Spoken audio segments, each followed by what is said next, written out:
The training deck of the ISV Meridian's Edge had seen 412 sparring matches since Commander Celine Voss took command. She had personally overseen most of them. She had never once seen a recruit smile the way Riker smiled when she told him the rules. "No mercy," she said. "No holding back. If you can't handle a Terran combat instructor at full intensity, you don't belong in the Void Corps." Riker's smile widened. "Copy that, Commander." Celine didn't like that smile. She'd seen a lot of expressions in 23 years of service: fear, determination, false bravado covering real terror. She hadn't seen this one before. It was the smile of a man being told good news. She should have paid more attention to his file.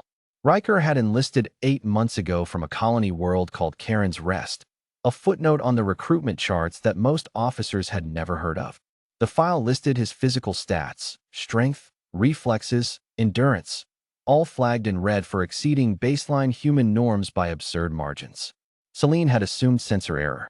Colony worlds fudged their medical scans sometimes, trying to get their young people off-world and into the safety of fleet service. She hadn't read the environmental classification of Karen's Rest. If she had, she might have paused. Deathworld. Class 4. Gravity 1.8 standard. Atmosphere thin enough to require conditioning from birth. Native fauna that classified humans as mid-tier prey. A planet where the phrase survival of the fittest wasn't a saying. It was the entire school curriculum. Riker had grown up running from things that wanted to eat him. The fleet's idea of no mercy was, to him, a Tuesday. The sparring ring was a 12-meter circle of reinforced decking, padded just enough to prevent broken bones during standard training. Not that Celine ever pulled punches even with the padding. She'd broken 3 recruits' noses this quarter alone. It built character. It taught them what a real fight cost. She stepped into the ring across from Riker, who was still smiling. "Last chance to reconsider your attitude, recruit." "I'm good, Commander." "Positions." He dropped into a stance that was wrong by every fleet manual she'd ever read. Too low, too coiled, weight distributed like he expected the floor to attack him. She filed it away as untrained enthusiasm and came in with a standard opening strike, 70% power, testing his guard. Riker wasn't there when her fist arrived. Celine blinked. He'd moved, not dodged, moved, the way water moves around a rock. And now he was inside her guard with a hand resting almost gently against her sternum. "That'd be a kill shot on Karen's Rest," he said, conversational, like he was commenting on the weather. "You'd want to lead with the hip torque a half-second earlier." Telegraphs less. The training deck went very quiet. Celine stepped back, recalibrated, and came in for real this time. 90%. A combination she'd used to end matches against men twice Riker's mass. He took the first hit, actually let it land, a glancing blow off his shoulder that would have staggered a normal recruit, and didn't so much as rock backward. His eyes, she realized with a cold feeling in her gut, had gone somewhere else. Somewhere with less mercy in it than this padded ring. "You said no holding back," he reminded her, and there was no malice in it, no showboating. Just a simple correction of the rules of engagement, delivered by someone who had learned very young that rules of engagement were the difference between breathing and not breathing. "That's right," Celine said, jaw tight. "Okay." He didn't attack so much as arrive. Celine's 23 years of combat training screamed a dozen counters at her all at once, and she executed the best one, and found herself airborne a half-second later, the ceiling sliding past her vision before the mat caught her with a sound like a dropped equipment crate. The deck went silent except for her own breathing. Riker was crouched a meter away, watching her with an expression she finally placed. It was the expression of someone checking whether the thing they'd just fought was going to get back up and keep coming. Not victory. Assessment.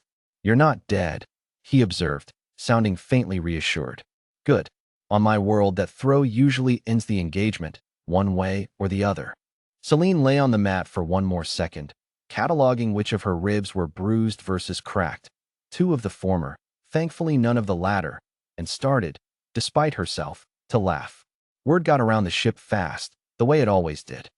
By the time Celine made it to the officers' mess, half the deck already knew that the commander had been put on her back in 11 seconds by the quiet recruit from the middle of nowhere.